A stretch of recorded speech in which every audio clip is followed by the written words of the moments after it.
وَكَانَ بِالْمُؤْمِنِينَ رَحِيمًا، اور اللہ رب العزت مومنین کے ساتھ رحیم ہے۔ یہ کان استمرار پر دلالت کرتا ہے، ہمیشہ رحیم ہے۔ جو بھی مومن ہوگا، سچا مومن، عقیدے کا، عمل کا، صدق کا، اللہ ان کے لیے ہمیشہ رحیم ہے۔ رحیم تھا، رحیم ہے، اور رحیم رہے گا۔ اور رحیم مبالغے کا صیغہ ہے، بڑا رحم کرنے والا، بڑی مہربانی کرنے والا۔ اس رحمت کا کسی کو اندازہ ہی نہیں، اس کا پیار، اس کی محبت، شفقت اور محبت اور رحمت ماں کے پیار سے زیادہ ہے۔ جیسا کہ وہ قصہ جناب عمر کی روایت سے، ان قیدی عورتوں میں سے ایک عورت جس کا بچہ کھو گیا اور بڑی بے قراری سے اس کو تلاش کر رہی ہے، چھاتی سے دودھ جاری ہو رہا ہے، کسی بچے کو دیکھتی اس کو اٹھا کر چھاتی سے لگا لیتی، اور جب دیکھتی قریب سے میرا بیٹا نہیں ہے تو پھر چھوڑ دیتی۔ یہ منظر اللہ کے نبی نے دیکھا، صحابہ نے دیکھا، تو نبی علیہ السلام نصیحت کا موقع کبھی کھوتے نہیں تھے۔ اس وقت بھی نصیحت کا موقع مل گیا۔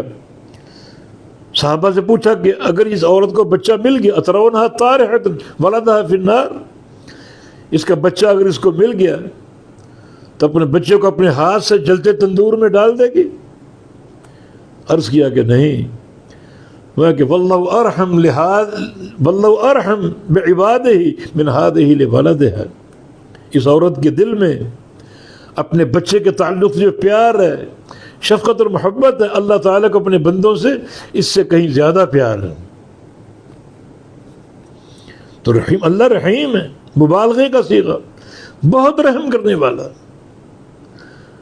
تو اس کی رحمت کے حصول کے جو مواقع وہ پیدا کرو جو پیچھے بیان ہو گئے، ذکر کثیر کی صورت میں اور صبح و شام کے اذکار کی صورت میں، تو اللہ رب العزت رحمتیں بھی اتارے گا، فرشتوں کو لگا دے گا، میرے اس بندے کے لیے مغفرت کی دعا کرو اور رحمت کی دعا کرو، تاریکیوں سے نکال دے گا، نور کی طرف لے جائے گا۔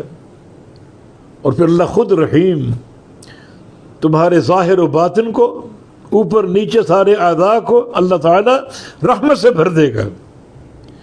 رحمت تمہارے ساتھ ہوگی، قیامت کو آؤ گے رحمت کو لے کر آؤ گے، اور جنت کا داخلہ رحمت کے بغیر ممکن نہیں ہے۔